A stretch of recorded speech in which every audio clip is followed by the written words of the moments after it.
What's up gamers, DreamcastGuy here, reviewing today Final Fantasy XV Comrades. After months and months of waiting and tons of updates, we at last have perhaps the most confusing piece of DLC for Final Fantasy XV. This is multiplayer, but not quite in the way I was expecting. For this review, I do have to go into slight spoilers because this actually takes place after the ending of the main story, which is incredibly weird on its own because the conclusion was quite the cliffhanger. This DLC opens with us being able to create a custom character. We're apparently one of the last surviving members of the Kingsglaive. Now, if you remember, there were tons of these guys. They're the special magical assassins, basically, of the late King Regis. The people whose job it is to protect the kingdom. Well, at the end of the original story of Final Fantasy XV, the world was plunged into darkness. Nothing is alive and everybody is just clinging for any shred of survival. It appears that one of the only cities that's still around is Lestalem. Now, it's still not in great shape. As you can see, it's under constant enemy attack. The only thing that's keeping the demons at bay is light. So our job as the Kingsglaive is to work together with other soldiers to do missions, get more power, and bring the light back to the entire city. When I first read about this DLC, I was kind of hoping for something a little bit more open. My favorite thing about Final Fantasy XV was the open world nature. Getting to go around and find random side quests and go on adventures. Just seeing where each new mission would take us. This is set up a little bit more like Monster Hunter. You go to a quest giver who has a particular assignment, like kill this giant snake, and then you and several others are thrown into a lobby to go defeat it. It's not particularly giant, but it is still fun all the same. Something I find really cool about these assignments is that the monsters are really tough. It seems like they understand that as Final Fantasy fans, we are going to fight our hardest. We are not going to stop until every target is dead, so they didn't pull any punches. Even from the beginning, you're dealing with bad guys that have thousands of health, which means that you're going to need to carefully heal, attack, and defend at the right times. This does mean that you're going to lose occasionally, but when you succeed, it's extremely cool. I like that they didn't try and dumb it down. I was a little bit worried because some of the DLCs were on the easier side, especially Prompto, but it's nice to see that they understand that what we're really craving is a more hardcore, in-depth FF experience. The combat in this works much the same way as it did in the main game, but there's one big twist. Since we have our own unique hero, how we fight really comes down to us. Now, what this means is, you start out having a very default character. You choose whether you want to have more strength or magic, or just higher defense in case you want to be a tank.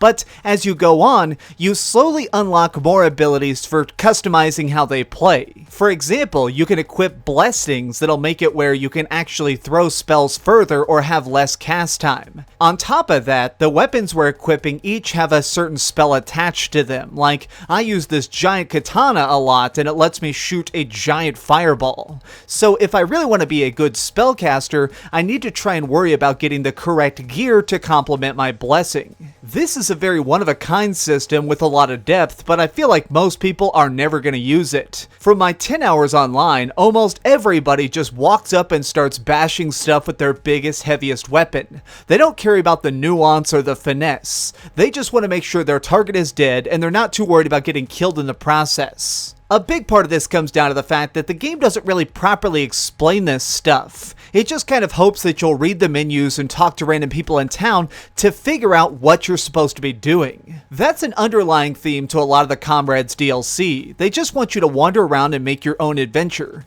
They create a tiny sandbox and hope that you'll figure stuff out on your own. Speaking of the town though, well, unfortunately there's not much to say. Now as you progress, you slowly get more areas unlocked, but each of these only usually has a small extra store. And here's a dumb part, you can't take quests in these other parts of town. You always have to go back to the town square in order to do new missions, which means you constantly have to double back. You'll do a mission, get a bunch of power, unlock a new area, save some people, and then go right back to the main town.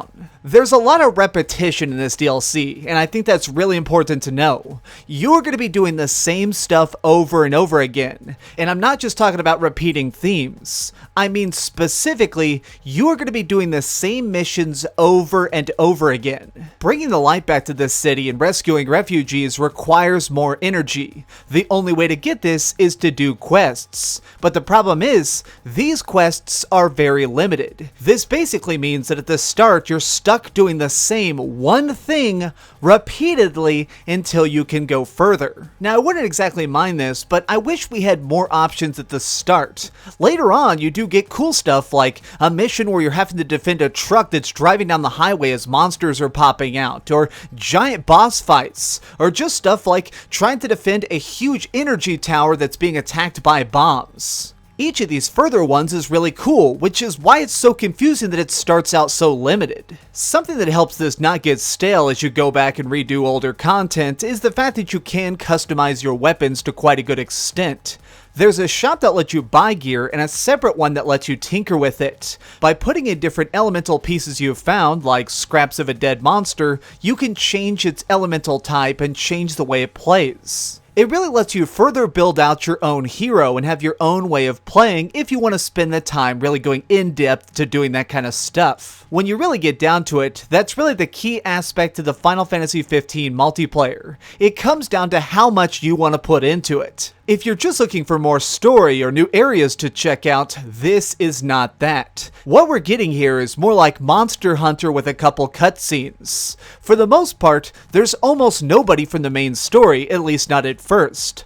I had to play several hours into this before I even began to see any of the old heroes return, and when they showed up, they're basically just boss fights. I have to admit that I was actually very let down by this. I was hoping that we could fight side by side with the guys. They had such a big effect on me while playing through the main story, so I wanted to see an update on how they're doing and what they're up to. That's not something you're going to get though. For the most part, they basically just show up occasionally, pat you on the shoulder and go, "Hey, good job defending this town. Now I'm going to go stand in the corner here and never do anything again." While this is unfortunate for those of us who love the plot of the main story, this isn't a giant downside. I kind of get the feeling that they're going to keep updating this. There's so many parts of town that just look unfinished, so I think we're going to be getting some big patches that continue to change how the Final Fantasy XV multiplayer looks and plays. Overall, I have to say that I did enjoy my time with this DLC, except for one big thing. This has some of the worst load times of any game I have ever seen in my life. Now, what happens is, every time you select a mission, there are 4 separate load screens. A load screen to get to your party, a second load screen to go into the mission, a load screen to go back to camp so that you can see your experience points, and a 4th load screen to go back to town.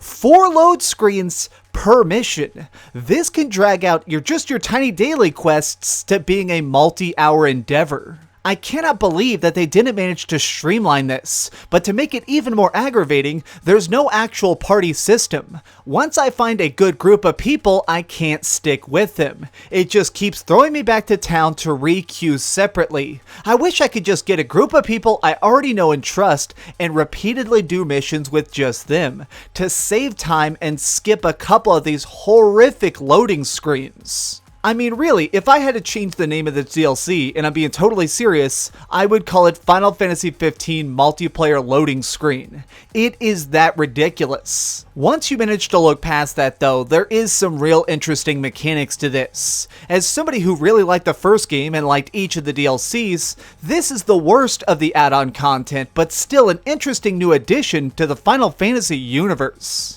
Okay, so we've heard some good and some bad, but let's over to the ratings board and put a big number on it. I am giving Final Fantasy XV Comrades a 7 out of 10. If you're an ultra-hardcore Final Fantasy fanboy like myself, I do suggest you check this out. It's interesting to say the least. And really, if nothing else, I had a lot of fun getting to talk to other fans. It was cool getting to join these lobbies and have voice chat, and just kind of share our experience with others around the world. Thanks so much for watching, gamers. This has been DreamcastGuy with another review. If you enjoyed this video, please give it a thumbs up, share with your friends, and subscribe if you haven't already. But do me the biggest favor of all and keep dreaming. Or you could just have some terrible nightmares of loading screens, because my gosh, is it bad. Oh, hey, I was just playing a little bit of Grand Theft Auto on my Darth Vader PSP. Are you curious what I'm going to come out with next? Well, if you click this button, you'll be subscribed to be the first to know. Also, if you click over here and here, you can see my latest review and my latest top 10. I promise, it was super good. Or it was really bad and I'm sure you can just make fun of me in the comments. Either way, it'll be a lot of fun. Thanks so much for watching.